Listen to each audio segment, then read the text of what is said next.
let's bring you onto the program and introduce the term accelerationism.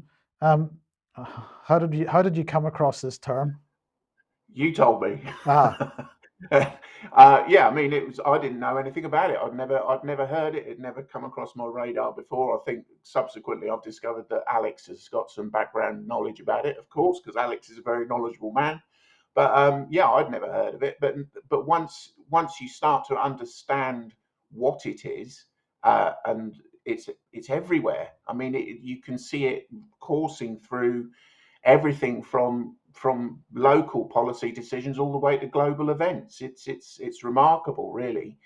So I think that we often hear people talk about it. So if we the World Economic Forum, obviously they got this strategic partnership with the United Nations to quote unquote accelerate the implementation of the 2030 agenda.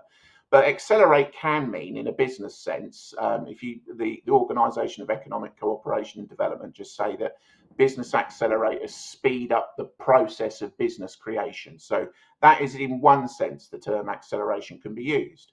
So if we move on and look at some of the quotes from people like Kwasi Kwarteng when he was speaking the other day, and talking about the launch of the growth plan, he repeatedly used the term. We are publishing a list of infrastructure projects that will prioritise accelerator. I could announce that we will be accelerating reforms. We will liberate planning rules and specified agreements, releasing land and accelerating development. And he used this term quite a lot during that speech. Again, it could just mean this accelerating investment in business. That's what it could mean. But then when we see quotes from people like Joe Davis, who's the chief economist at the Vanguard, it's used in a slightly different context. He's sort of saying the pandemic function call as a call option. So it's a call option on employers to increment. So no longer could we work from home arrangements serve as controlled experiment in productivity. They become indispensable. So suddenly there's this notion of acceleration kind of compelling change. And that is very much what accelerationism is about. So if we go on to look at the numerous accelerators that there are around the world. So we got the World Health Organization has got its access to COVID-19 tools accelerator. The European Union has got its local energy accelerator and so forth. The UK has got numerous accelerators. And again, you might think that this is all based on just the idea of rapid investment and development in the business sense. However, there is definitely an ideology underpinning that term. So we have to ask: is that underpinning the use of this term? And that was there was a good article in the Guardian about this.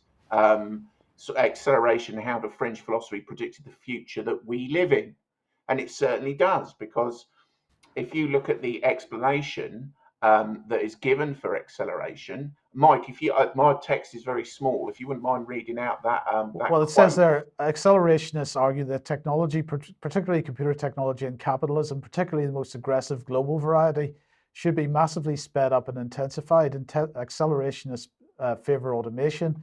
They favor the further merging of the digital and the human. They often favor the deregulation of business and drastically scaled back government. But although you could say that there's many more people than accelerationists that feel that, they believe that people should stop deluding themselves that economic and technological progress can be controlled. They often believe that social and political upheaval has a value in itself. Accelerationism, therefore, goes against conservatism, traditional socialism, social democracy, environmentalism, protectionism, populism, nationalism, localism, and all other ideologies. Yeah. So it's this the idea of this is this deconstruction idea of creating problems that then require an immediate solution. So that has got there's two wings of accelerationism. There's the right wing and the left wing. If we look at the right wing, that comes from a place called the CCRU, which was a department, I think, a kind of think project rather than a think tank within Warwick University, led by a guy called Nick Land. Now, he came up with something called the Dark Enlightenment, which was like his accelerationist manifesto. So, and that was very much based upon, excuse me, an article that was put out. So we got other people around the world, people like Peter Thiel from Palantir, Infamy, PayPal, early investor in Facebook, and so forth, who's very much involved with the Steve Bannon and the Trump kind of camp. He put out an article saying that basically that the impetus was upon them, the accelerationists, because politics had failed and everything had crashed down, to get out of politics entirely. And this is the theory. So Land picked this up and created this thing called the Dark Enlightenment, and it's based on these principles that the world faces annihilation.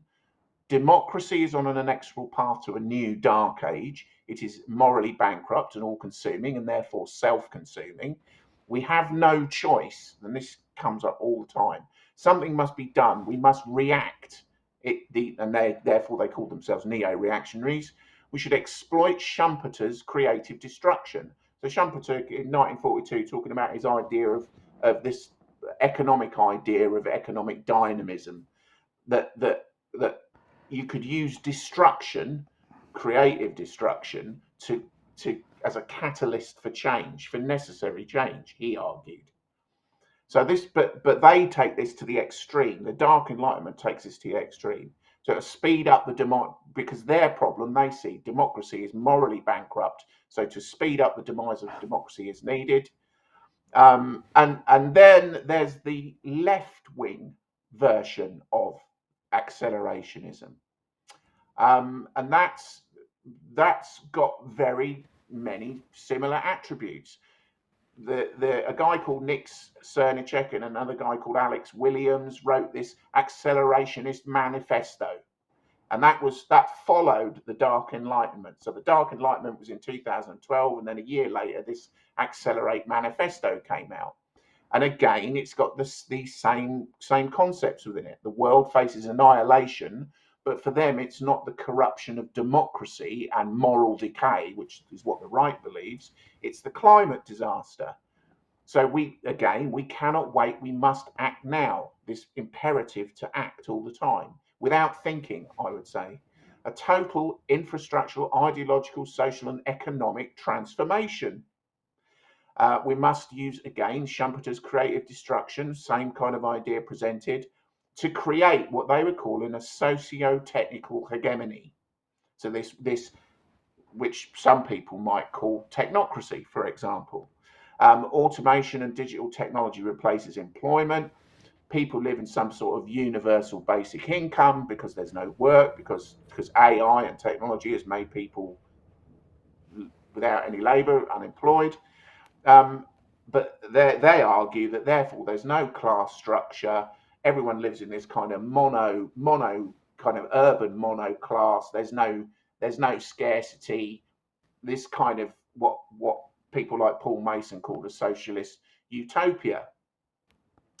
So if we think about those two different ideas, those two concepts of this accelerationist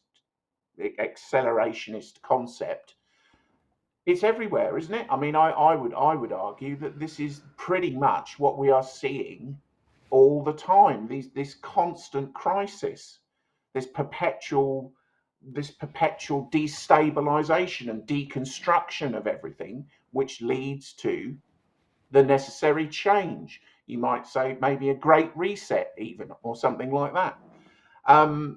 And then this comes up with people like the World Economic Forum. So the World Economic Forum, in an article they put out, My Carbon, an Approach for Inclusive and Sustainable Cities, openly stated that COVID-19 was a test of social responsibility. So this terrible event happens, but we can use that. We can use that as a catalyst for changing things. But both of these ideologies are trying to create a post-capitalist utopia of some sort. For the right, that's a thing called GovCore, which is, I would argue, looks very much like stakeholder capitalism. And for the left, it's this socio-technical hegemony, which looks like technocracy. So the right, in Nick Land's dark Enlightenment, he calls this uber kind of existing power the cathedral.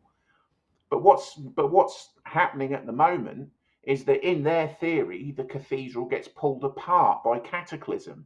Well, that's not happening. The cathedral, taking his claims, the cathedral is thriving on cataclysm and breakdown and destruction. So neither the left nor the right are going to get what they want out of their theories of accelerationism, because it's being used, I would argue, by the globalists to pick and choose the aspects of it that suit them at any one time. And if you look at the way that the world events are unfolding and the events over the last 2 years, you have to say that this looks like the kind of potential ideological underpinning of all that.